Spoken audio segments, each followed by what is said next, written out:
अनंत कोटि ब्रह्मांड नायक राजाधिराज सच्चिदानंद सद्गुरु श्री ब्रह्म चैतन्य महाराज की जय।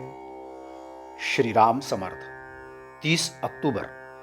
राम में विश्वास रखने पर निश्चित ही संतोष होता है। राम का हाथ मेरे पीछे है, यह भाव मन में रखें और व्यवहार संभालकर संसार में बरतें। दुर्जन की संगति से दुष्टमति की उत्पत्ति होती है।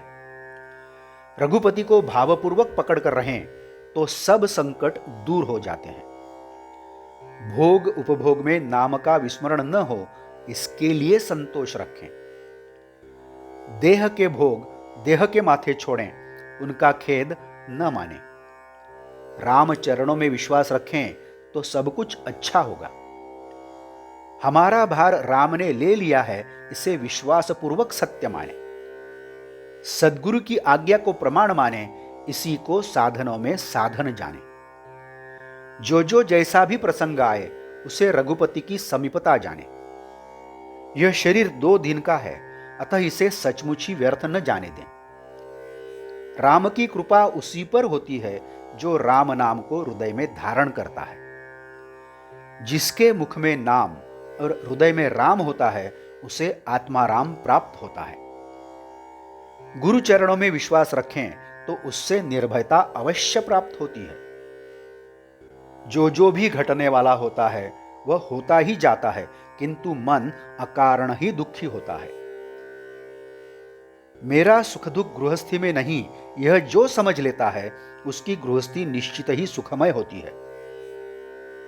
जिसने हमें राम की संगति दी, उसके बारे में अपने मन में कभी विषाद नहीं होना चाहिए, क्योंकि वह तो हमारा उपकार करता है।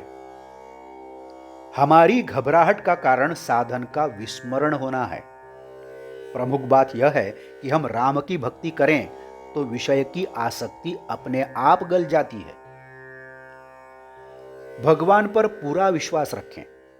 जो वह करता है उसी को निश्चित हितकारक माने।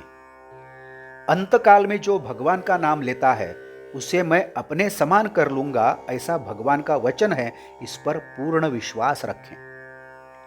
अतः एक राम के सिवाय मेरा कोई संसार में है, ऐसा चित्त में न सोचें। साधुजन यह बताते हैं कि हम आसक्ति में न फंसें, यही दुख मिटाने का उपाय है। अतः सब कुछ करें, किंतु मैं होकर कहीं न रहें। इसके लिए यही एक उपाय है कि हम राम के अनुसंधान में नित्य रहें और किसी भी बात में हमारा अपनत्व न हो। कभी कभी विचित्र परिस्थिति निर्माण होती है और उसका विलय भी हो जाता है। इसलिए किसी भी बात का सुख दुख न माने, हृदय में राम का भाव रखें।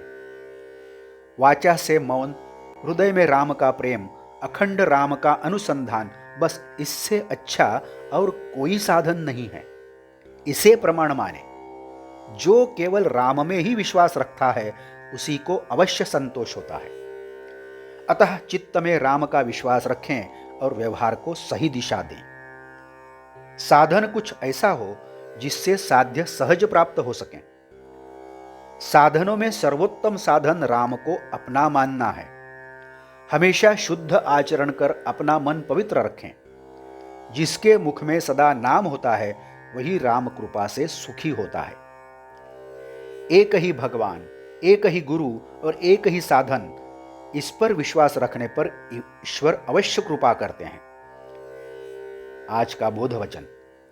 जब देह और मन दोनों समर्पित कर दिए तो भय का कारण ही क्या। जानकी जीवन स्मरण जय जय राम। नमस्कार। मराठी और हिंदी में श्री महाराज की प्रवचनें आप हर रोज सुन रहे हैं, लेकिन आपसे विनती है कि कृपया चैनल को भेंट देकर प्लेलिस्ट देखिए। प्लेलिस्ट के जरिए आप कोई भी प्रवचन अपनी सुविधा के अनुसार सुन सकते हैं। मैं फिर से एक बार आपसे कहना चाहूँगा कि यदि आपने अभी तक चैनल सब्सक्राइब नहीं किया है तो कृपया सब्सक्राइब करिए, लाइक करिए, शेयर करिए, कमेंट्स दें, बेल आइकन दबाना मत भूलिए। धन्यवाद। जय जय श्री राम।